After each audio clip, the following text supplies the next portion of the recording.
ആത്മനമസ്കാരം. ശ്രീ വിഷ്ണു സഹസ്രനാമ സ്തോത്രം. അമൃതാംശുദ്ഭവോ ഭാനു ശശബിന്ദു സുരേശ്വരഃ ഔഷധം ജഗതസ്യേതു സത്യധർമ്മ പരാക്രമഃ. ഭഗവാന്റെ 283 നാമം അമൃതാംശുദ്ഭവഃ. 284 ഭാനുഹു. 285 ശശബിന്ദുഹു. 286 സുരേശ്വരഃ. 287 ഔഷധം. 288 ജഗതസേതു. 289 സത്യധർമ്മ പരാക്രമഃ. അപ്പോൾ 283 നാമം അമൃതാംശുദ്ഭവഃ, അതായത് ദേവാസുരന്മാർ അമൃതത്തിന് വേണ്ടി പാലാഴി മഥിച്ചപ്പോൾ ചന്ദ്രന്റെ ഉത്ഭവത്തിന് കാരണമായവൻ, അതായത് പാലാഴി മഥനം നടന്നപ്പോഴാണ് ചന്ദ്രൻ ഉത്ഭവിച്ചത്. അപ്പൊ ചന്ദ്രന്റെ ഉത്ഭവത്തിന് കാരണമായത് ആ ഭഗവാനാണ്. അതാണ് ദേവാസുരന്മാർ അമൃതത്തിന് വേണ്ടി പാലാഴി മഥിച്ചപ്പോൾ ചന്ദ്രൻ ഉത്ഭവിച്ചു. അങ്ങനെ ചന്ദ്രന്റെ ഉത്ഭവത്തിന് കാരണമായവൻ എന്നർത്ഥത്തിൽ ഭഗവാനെ അമൃതാംശുദ്ഭവഃ എന്ന് വിളിക്കുന്നു. 284 ഭാനുഹു, അതായത് സ്വന്തം പ്രകാശം കൊണ്ട് മറ്റുള്ളതിനെ പ്രകാശിപ്പിക്കുന്നവൻ എന്നാണ് ഭാനുഹു എന്ന നാമത്തിന് അർത്ഥം. അതായത് ഭഗവാൻ സ്വയം പ്രകാശിക്കുന്നു, അങ്ങനെ മറ്റുള്ളവയെ കൂടി പ്രകാശിപ്പിക്കുന്നു എന്നർത്ഥം. 285 നാമം ശശബിന്ദു, അതായത് ശശം എന്നാൽ മുയൽ എന്നാണ് അർത്ഥം, ബിന്ദു എന്നാൽ അടയാളം. അപ്പോ മുയല് പോലെ അടയാളം ഉള്ള ചന്ദ്രൻ, ഇവിടെ ചന്ദ്രനെയാണ് ഉദ്ദേശിക്കുന്നത് ശശബിന്ദു എന്ന് വെച്ചാൽ.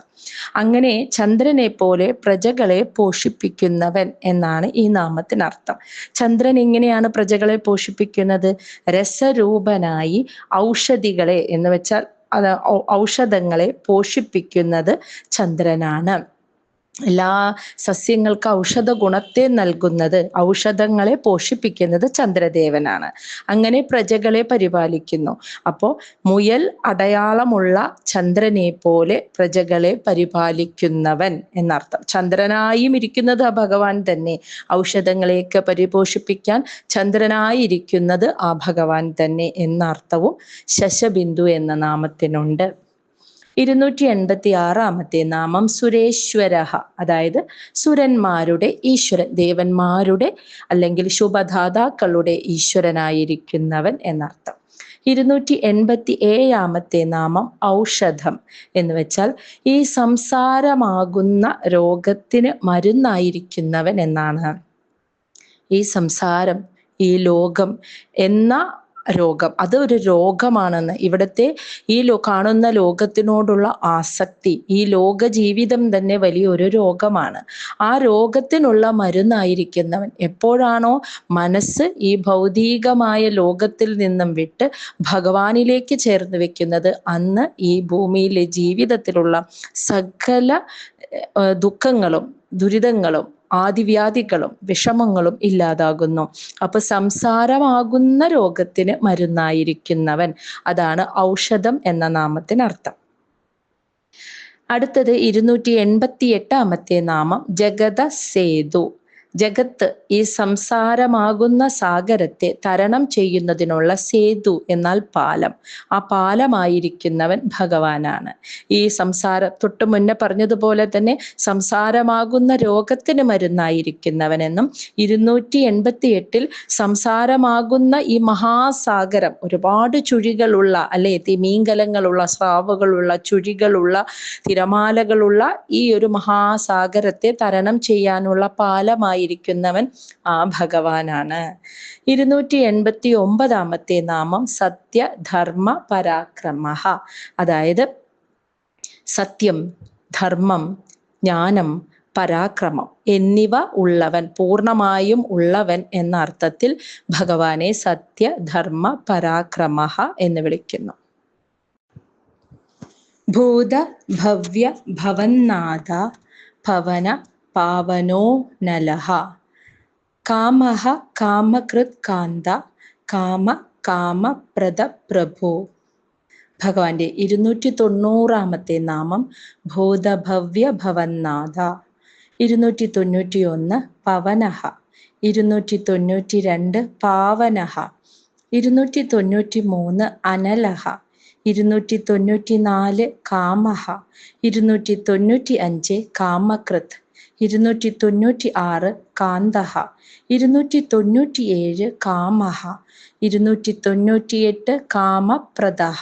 299 പ്രഭുഃ. അപ്പോൾ 290 നാമം ഭൂത ഭവ്യ ഭവന്നാഥഃ. ഭൂതം, ഭാവി, വർത്തമാനം എന്നീ കാലങ്ങളിൽ എല്ലാ ജീവജാലങ്ങളുടെയും നാഥനായിരിക്കുന്നവൻ എന്നാണ് അർത്ഥം. മറ്റൊരർത്ഥത്തിൽ ഈ കാലങ്ങളുടെയും നാഥനായിരിക്കുന്നവൻ എന്നും പറയാം. അതായത് ഭൂതം, ഭാവി, വർത്തമാനമാകുന്ന കാലങ്ങളുടെയും ആ കാലങ്ങളിൽ ജീവിച്ചിരിക്കുന്ന എല്ലാ പ്രാണികളുടെയും നാഥനായിരിക്കുന്നവൻ എന്നർത്ഥം. 291 നാമം പവനഃ.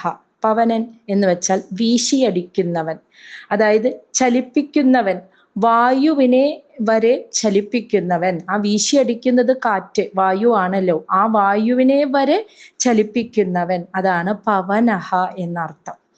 292 പാവനഃ എന്നാൽ പരിശുദ്ധമാക്കുന്നവൻ അല്ലെങ്കിൽ പവിത്രമാക്കുന്നവൻ എന്നർത്ഥം.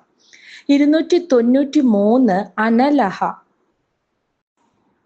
അനങ്ങളെ, അനലൻ എന്നാൽ അനങ്ങളെ, അനങ്ങൾ എന്നാൽ പ്രാണങ്ങളെ താൻ തന്നെ എന്ന ഭാവത്തിൽ ഗ്രഹിക്കുന്നവനായ ജീവനായിരിക്കുന്നവൻ, അതാണ് അനലഹ എന്ന നാമം. അതായത് അനങ്ങളെ എന്നാൽ പ്രാണങ്ങളെ, പ്രാണവായുവിനെ നമ്മൾ ശ്വസിക്കുമ്പോൾ പ്രാണവായുവിനെ ഞാനാണ് ഗ്രഹിക്കുന്നത് എന്ന ഭാവത്തിലാണ് നമ്മൾ ശ്വാസം വലിക്കുന്നത്. അപ്പോൾ ആ പ്രാണനെ ഞാനാണ് എന്ന ഭാവത്തിൽ ഗ്രഹിക്കുന്ന ആ ജീവനായിരിക്കുന്നത് ഭഗവാനാണ്. അതാണ് അനലഹ എന്ന നാമത്തിന് അർത്ഥം.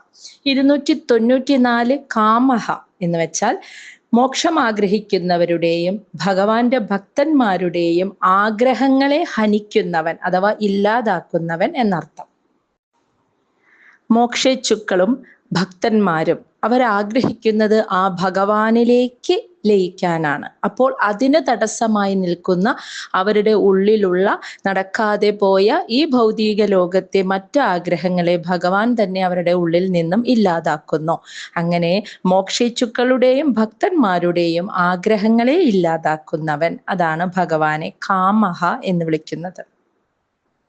295 കാമകൃത്ത്, അതായത് ലൗകികരിൽ സാത്വികന്മാരായ ഭക്തന്മാരുടെ ആഗ്രഹങ്ങളെ സാധിപ്പിക്കുന്നവൻ, അതാണ് കാമകൃത്ത് എന്ന് പറയുന്നത്. ലൗകികരായ ജീവിതം നയിക്കുന്ന മനുഷ്യർക്ക് അവർ മോക്ഷമൊന്നുമല്ല ആഗ്രഹിക്കുന്നത്, അവർക്ക് സാത്വികമായ ചിന്ത, ആ ലൗകികരിൽ തന്നെ സത്വഗുണം കൂടി നിൽക്കുന്നവർക്ക് ആ സാത്വികമായ ആഗ്രഹങ്ങൾ ഉണ്ടാവും. അങ്ങനെയുള്ള അവരുടെ ആഗ്രഹങ്ങളെ സാധിപ്പിച്ചു കൊടുക്കുന്നവൻ, അതാണ് കാമകൃത്ത്. 296 കാന്തഹ എന്നാൽ അത്യധികം സൗന്ദര്യമുള്ളവൻ, ആരെയും ആകർഷിക്കുന്നവൻ എന്നർത്ഥം. 297 കാമഹ. കാമഹ എന്നാൽ മോക്ഷം ആഗ്രഹിക്കുന്നവർ കാമിക്കുന്നത് ഭഗവാനെയാണ് അല്ലെ, അതാണ് കാമഹ. മോക്ഷം ആഗ്രഹിക്കുന്നവരാൽ കാമിക്കപ്പെടുന്നവൻ, അവരാഗ്രഹിക്കുന്നത് ആ ഭഗവാനെയാണ്. അപ്പൊ മോക്ഷം ആഗ്രഹിക്കുന്നവരാൽ ആഗ്രഹിക്കുന്നത് ഭഗവാനിൽ നേടാനാണ്. അപ്പോൾ അവരാൽ ആഗ്രഹിക്കപ്പെടുന്നവൻ എന്നർത്ഥം, അതാണ് കാമഹ. 298 കാമപ്രദഃ, അതായത് ഭക്തന്മാർക്ക് അവരുടെ ശ്രേഷ്ഠതയ്ക്കുള്ള കാമങ്ങളെ സാധിപ്പിച്ചു കൊടുക്കുന്നവൻ, അതാണ് കാമപ്രദഃ. ഭഗവാന്റെ ഭക്തന്മാർക്ക് എല്ലാ ആഗ്രഹങ്ങളും സാധിച്ചു എന്ന് വരില്ല. അവർ ആഗ്രഹിക്കുന്നതെല്ലാം സാധിക്കില്ല. പക്ഷെ എന്താണോ അവരുടെ ശ്രേഷ്ഠതയ്ക്ക് ഗുണമായി യോജിച്ചത് ആ ആഗ്രഹങ്ങളെ സാധിപ്പിച്ചു കൊടുക്കുന്നവൻ, അതാണ് കാമപ്രദഃ. 299 പ്രഭുഹു, അതായത് പ്രകർഷേണ സർവാതിശയിയായി ഭവിക്കുന്നവൻ എന്നാണ് പ്രഭുഹു എന്ന നാമത്തിനർത്ഥം. എന്ന് വെച്ചാൽ പ്രകർഷേണ എല്ലാം ചെയ്യുന്നവൻ, ഭവിക്കുന്നവൻ എന്ന് വെച്ചാൽ എല്ലാം ചെയ്യുന്നവൻ. ഭഗവാൻ എല്ലാം സാധിക്കുന്നവനാണ്. ഭഗവാന് സാധിക്കാത്തതായിട്ട് ഒന്നും തന്നെയില്ല. എല്ലാത്തിനെയും മാറ്റിമറിക്കാൻ കഴിവുള്ളവനുമാണ് ഭഗവാൻ. അതാണ് പ്രഭുഹു എന്ന് ഭഗവാനെ വിളിക്കുന്നത്.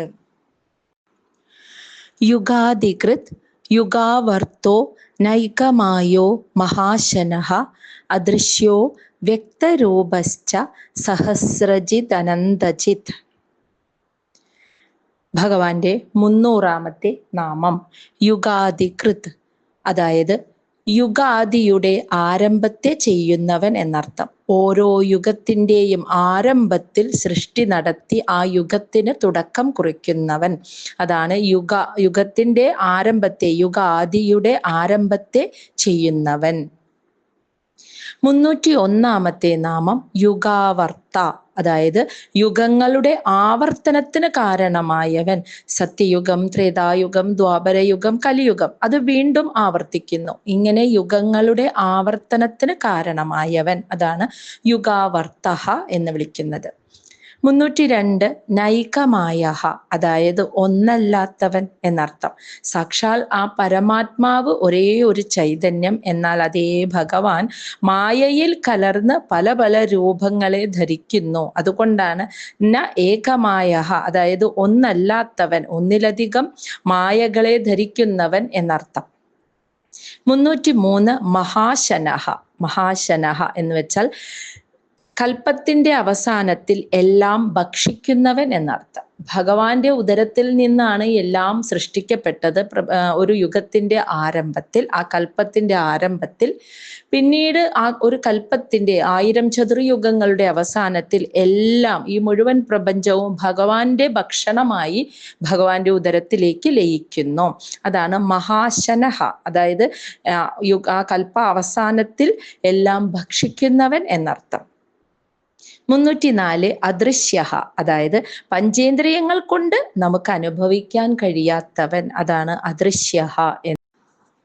305 വ്യക്തരൂപഃ, അതായത് യോഗികൾക്ക് വ്യക്തമായ സ്വരൂപമുള്ളവൻ എന്നർത്ഥം. നമ്മൾ തൊട്ട് മുന്നത്തെ നാമം അദൃശ്യഃ, ഒരു സാധാരണക്കാരന് അവന്റെ പഞ്ചേന്ദ്രിയങ്ങൾ കൊണ്ട് ഭഗവാനെ മനസ്സിലാക്കാൻ സാധിക്കില്ല, അനുഭവിക്കാൻ കഴിയില്ല. ഇവിടെ വ്യക്തരൂപഃ, എന്നാൽ വ്യക്തമായ രൂപമുണ്ട് ഭഗവാന്. അത് പക്ഷെ യോഗികൾക്ക് മാത്രമേ, മനസ്സ് അടങ്ങിയവർക്ക്, മനസ്സ് ഭഗവാനിലേക്ക് ലയിച്ചവർക്ക് മാത്രമേ ഭഗവാനെ കാണാൻ സാധിക്കുകയുള്ളൂ. അവർക്ക് കാണാൻ കഴിയുന്ന രീതിയിൽ വ്യക്തമായ സ്വരൂപമുള്ളവൻ, അതാണ് വ്യക്തരൂപഃ എന്ന് പറയുന്നത്. 306 സഹസ്രജിത്ത്, അതായത് അനേകായിരം ദേവശത്രുക്കളെ എന്ന് വെച്ചാൽ അസുരന്മാരെ ജയിച്ചവൻ എന്നർത്ഥം. ഇനി 307 അനന്തജിത്ത്, എല്ലാ ഭൂതങ്ങളെയും ജയിക്കുന്നവൻ. ഭഗവാന്റെ ഓരോ അവതാരങ്ങളിലും ഭഗവാൻ എല്ലാവരെയും എല്ലാത്തിനെയും ജയിച്ചിട്ടുള്ളവനാണ്. അതാണ് അനന്തജിത്ത് എന്ന് പറയുന്നത്. ഇഷ്ടോ അവിശിഷ്ട ശിഷ്ടേഷ്ട ശിഖണ്ഡി നഹുഷോ വൃഷഃ ക്രോധഃ ക്രോധകൃത് കർത്ത വിശ്വബാഹുർ മഹീധരഃ. ഭഗവാന്റെ 308ാമത്തെ നാമം ഇഷ്ടഃ. 309 അവിശിഷ്ടഃ. 310 ശിഷ്ടേഷ്ടഃ. 311 ശിഖണ്ഡി. 312 നഹുഷഃ. 313 വൃഷഃ. 314 ക്രോധഃ. 315 ക്രോധകൃത് കർത്ത. 316 വിശ്വബാഹുഹു. 317 മഹീധരഃ. അപ്പോൾ 308ാമത്തെ നാമം ഇഷ്ടഃ, അതായത് യജ്ഞത്താൽ അല്ലെങ്കിൽ യാഗത്താൽ പൂജിക്കപ്പെടുന്നവൻ, ആരാധിക്കപ്പെടുന്നവൻ എന്നാണ് ഇഷ്ടഃ എന്ന നാമത്തിന് അർത്ഥം. 309 അവിശിഷ്ടഃ, അതായത് എല്ലാവരുടെയും അന്തർഭാഗത്ത് വർത്തിക്കുന്നവൻ, എല്ലാവരുടെയും ഉള്ളിൽ ആത്മാവായി സ്ഥിതി ചെയ്യുന്നവൻ എന്നർത്ഥം. അതാണ് അവിശിഷ്ടഃ എന്ന നാമത്തിനർത്ഥം. 310 ശിഷ്ടേഷ്ടഃ, അതായത് ശിഷ്ടന്മാർക്ക് ഇഷ്ടനായവൻ എന്നർത്ഥം. അതായത് ആ ജ്ഞാനികൾക്ക്, സജ്ജനങ്ങൾക്ക്, ജ്ഞാനികൾക്ക് അത്യന്തം പ്രിയനായിരിക്കുന്നത് ഭഗവാനാണ്. കാരണം ജ്ഞാനികൾ ഭഗവാനെ അറിഞ്ഞവരാണ്. അപ്പോൾ അവർക്ക് ഏറ്റവും പ്രിയപ്പെട്ടവൻ ഭഗവാനാണ്. അതാണ് ശിഷ്ടേഷ്ടഃ എന്ന നാമത്തിനർത്ഥം. 311 ശിഖണ്ഡി. ശിഖണ്ഡം എന്നാൽ മയിൽപീലി. മയിൽപീലി ശിരോഭൂഷണമായിരിക്കുന്നവൻ എന്നർത്ഥത്തിൽ ശ്രീകൃഷ്ണ ഭഗവാനെയാണ് പറയുന്നത്. ഭഗവാനാണല്ലോ ശിരസിൽ മയിൽപീലി ചൂടിയിരിക്കുന്നത്. അപ്പോൾ ശിഖണ്ഡി എന്നാൽ മയിൽപീലി ധരിച്ചവൻ എന്നർത്ഥം. 312 നഹുഷഃ. എല്ലാ ഭൂതങ്ങളെയും മായ കൊണ്ട് ബന്ധിക്കുന്നവൻ എന്നാണ് നഹുഷഃ എന്ന നാമത്തിനർത്ഥം. മായയിൽ എല്ലാത്തിനെയും മായയിൽ പെടുത്തിക്കളയുന്നവൻ എന്നർത്ഥം. 313 വൃഷഃ. അതായത് എല്ലാ കാമങ്ങളെയും വർഷിക്കുന്നവൻ എന്നർത്ഥം. അതാണ് വൃഷഃ എന്ന നാമത്തിന് അർത്ഥം. 314 ക്രോധഃ. അതായത് സജ്ജനങ്ങളുടെ ക്രോധത്തെ നശിപ്പിക്കുന്നവൻ. ക്രോധഃ, ക്രോധത്തെ ഹനിക്കുന്നവൻ, സജ്ജനങ്ങളുടെ ഉള്ളിലെ ക്രോധത്തെ നശിപ്പിക്കുന്നവൻ. എന്നാൽ 315 ക്രോധകൃത് കർത്ത എന്ന്. ക്രോധകൃത് എന്നാൽ ദുഷ്ടന്മാരിൽ ക്രോധത്തെ ഉണ്ടാക്കുന്നവൻ. ഇനി കർത്ത എന്ന് പറഞ്ഞാൽ ഇങ്ങനെയുള്ള ക്രോധകൃത്തുക്കളായ ദൈത്യന്മാരെ ഇല്ലാതാക്കുന്നവൻ, ഛേദിക്കുന്നവൻ എന്നാണ് അർത്ഥം. അപ്പൊ ക്രോധകൃത് കർത്ത എന്നാൽ, ക്രോധകൃത് എന്നാൽ ദുഷ്ടന്മാരിൽ ക്രോധത്തെ ഉണ്ടാക്കുന്നവൻ. ക്രോധകൃത് കർത്ത എന്നാൽ ആ ക്രോധകൃത്തുക്കളായ ദൈത്യന്മാരെ ഛേദിച്ചു കളയുന്നവൻ, ഇല്ലാതാക്കുന്നവൻ എന്നർത്ഥം. 316 വിശ്വബാഹു. വിശ്വം മുഴുവൻ കൈകളുള്ളവൻ, എല്ലാവരുടെയും ആശ്രയസ്ഥാനമായിരിക്കുന്നവൻ എന്നർത്ഥം. 317 മഹീധരഃ. ഈ ഭൂമിയെ ധരിക്കുന്നവൻ എന്നർത്ഥം. അച്യുത പ്രതിത പ്രാണ പ്രാണദോ വാസവാനുജഃ അപാം നിധിരധിഷ്ഠാന അപ്രമത്ത പ്രതിഷ്ഠിതഃ. ഭഗവാന്റെ 318 നാമം അച്യുതഃ. 319 പ്രതിതഃ. 320 പ്രാണഃ. 321 പ്രാണദഃ. 322 വാസവാനുജഃ. 323 അഭാംനിധിഃ. 324 അധിഷ്ഠാനം. 325 അപ്രമത്തഃ. 326 പ്രതിഷ്ഠിതഃ. 318 നാമം അച്യുതഃ. അതായത് ജനനം മുതലായ 6 ഭാവവികാരങ്ങളൊന്നും ഇല്ലാത്തവൻ എന്നർത്ഥം. അതായത് ജനിക്കുക, നിലനിൽക്കുക, പരിണമിക്കുക, വർദ്ധിക്കുക, ക്ഷയിക്കുക, നശിക്കുക എന്നിങ്ങനെയുള്ള ജനിക്കലും ജനനവും മരണവും ഇല്ല, അതിൻ്റെ ഇടയിൽ വരുന്ന വളർച്ചയും ഇല്ലാത്തവൻ. അതാണ് അച്യുതഃ, നാശമില്ലാത്തവൻ എന്നർത്ഥം. 319 പ്രതിതഃ. അതായത് ഈ ജഗത്തിന്റെ ഉത്പത്തി, സ്ഥിതി, സംഹാരം മുതലായ കർമ്മങ്ങൾ ചെയ്തുകൊണ്ട് പ്രസിദ്ധനായവൻ. അതാണ് പ്രതിതഃ എന്ന് പറയുന്നത്. ഭഗവാനാണ് ഈ പ്രപഞ്ചത്തിന്റെ സൃഷ്ടിസ്ഥിതി സംഹാര കർമ്മങ്ങളെ നിർവഹിക്കുന്നത്. ആ പേരിൽ അവ നിർവഹിക്കുന്നത് കൊണ്ട് പ്രസിദ്ധനായവൻ. അതാണ് പ്രതിതഃ എന്ന് പറയുന്നത്. 320 പ്രാണഃ. അതായത് പ്രാണശക്തിയെ സർവചരാചരങ്ങൾക്കും പ്രജകൾക്കും ആ പ്രാണശക്തിയെ കൊടുക്കുന്നവൻ. അതാണ് പ്രാണഃ എന്ന നാമത്തിനർത്ഥം. 321 പ്രാണദഃ. അതായത് ദേവാസുരന്മാർക്ക് പ്രാണനെ നൽകുന്നവൻ. ഇതിൽ ദേവന്മാർക്ക് ആ പ്രാണൻ അഥവാ ബലം കൊടുക്കുന്നവൻ എന്നും, പ്രാണദഹ എന്നാണ്. ദഹ എന്നാൽ ഇല്ലാതാക്കുന്നവൻ എന്നർത്ഥമുണ്ട്. അതായത് അസുരന്മാരുടെ ബലത്തെ നശിപ്പിക്കുന്നവൻ എന്നും. അപ്പോൾ ദേവന്മാർക്ക് പ്രാണനെ അതായത് ബലത്തെ നൽകുന്നവനെന്നും, അസുരന്മാർക്ക് പ്രാണൻ ആ ബലത്തെ ഇല്ലാതാക്കുന്നവനെന്നും. ദഹ എന്നാൽ ഇല്ലാതാക്കുന്നവൻ, നശിപ്പിക്കുന്നവൻ എന്നാണ് അർത്ഥം.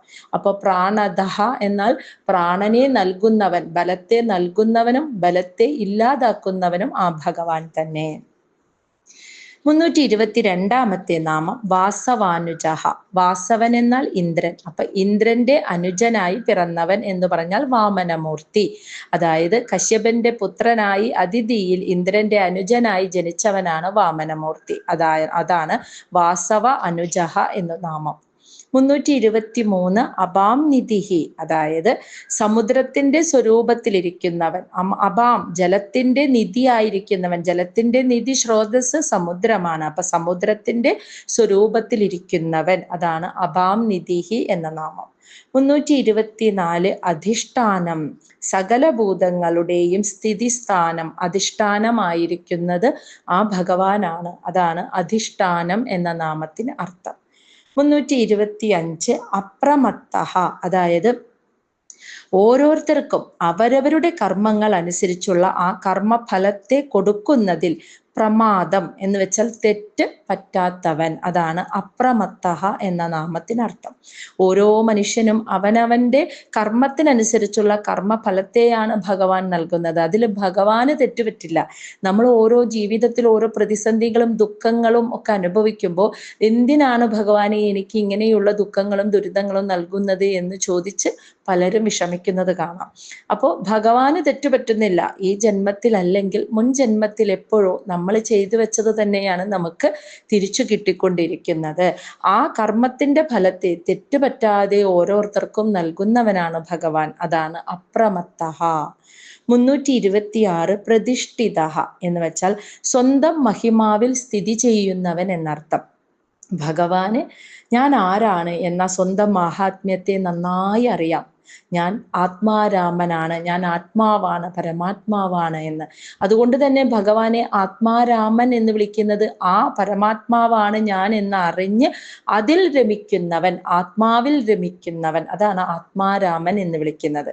അപ്പൊ സ്വന്തം മാഹാത്മ്യം ശരിക്കും അറിഞ്ഞ് സ്ഥിതി ചെയ്യുന്നവൻ, അതാണ് പ്രതിഷ്ഠിതഃ എന്ന നാമത്തിനർത്ഥം.